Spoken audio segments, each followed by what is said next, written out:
जगमग हुई अयोध्या नगरी, मन मंदिर श्री राम विराजे।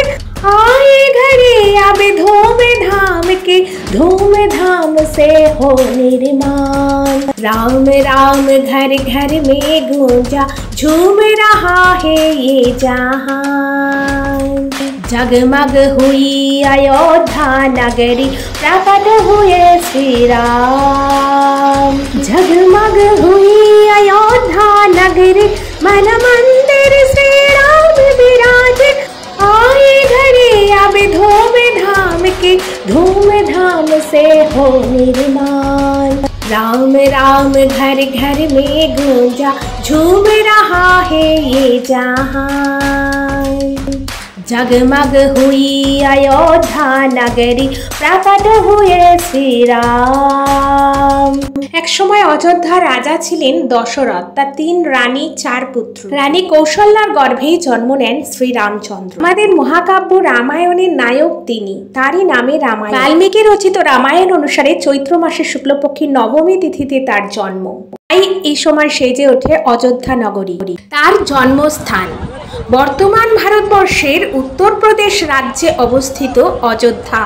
আর যে নদীর তীরে অবস্থিত সেই নদীর তীরেই আমরা এখন রয়েছি। এই নদীর নাম সরজু। এই নদীর তীরেই কেটেছে রামচন্দ্রের বাল্যকাল। সরজু নদী তীরে দাঁড়িয়ে ভ্রাতা লক্ষণকে রাম বলেন, যদি কোনো ভক্ত এই নদীতে সূর্যোদয়ের আগে পবিত্র স্নান করেন, তিনি সমস্ত পবিত্র তীর্থ স্নানের আশীর্বাদ পাবেন। হিমালয়ে উৎপন্ন এই নদী উত্তরাখণ্ডেও প্রবাহিত এবং বিহারের স্মরণে গঙ্গায়ও মিলিত হয়েছে। এই নদীর সঙ্গেই জড়িয়ে রয়েছে রামের জীবন কথা। তাই এই নদীর তীরে বর্তমানে নির্মিত হয়েছে রামের মন্দির, শ্রী রাম জন্মভূমি মন্দির। রামচন্দ্র পিতৃসত্য পালনের জন্য অর্থাৎ পিতার প্রতিজ্ঞা রক্ষার্থে বনবাসী হন। বনবাসে তার সঙ্গে ছিলেন স্ত্রী সীতা এবং ভ্রাতা লক্ষণ। 14 বছর বনবাসে কাটিয়ে তিনি আবার ফিরে আসেন এবং অযোধ্যার শাসনভার কাঁধে তুলে নেন। রঘুবংশের শ্রেষ্ঠ রাজাই শুধু নন, ত্রেতা যুগের শেষে ভগবান বিষ্ণুই রাক্ষসদের হাত থেকে পৃথিবীকে রক্ষা করতে দশরথের পুত্র হয়ে জন্মান। পুরাণ তাই বলে। পুরাণ মতে বিষ্ণুর 7ম অবতার রাম রাক্ষসরাজ রাবণকে বধ করেছিলেন। তিনি দেবতা হিসেবে পূজিত হন এবং দেশবাসী ধুমধাম সহকারে তার জন্মতিথি পালন করে। শুধু অযোধ্যাতেই নয়, দেশের বিভিন্ন স্থানে এই রামনবমী তিথিতে তার পূজা হয় এবং শোভাযাত্রা বের হয়।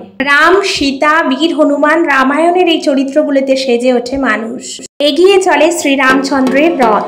এবছরও দেশের বিভিন্ন প্রান্তে পালিত হয়েছে রামনবমী সেই জয়গাথা নিয়ে। রঘুপতি রাঘব রাজা রাম, পতিত পাবন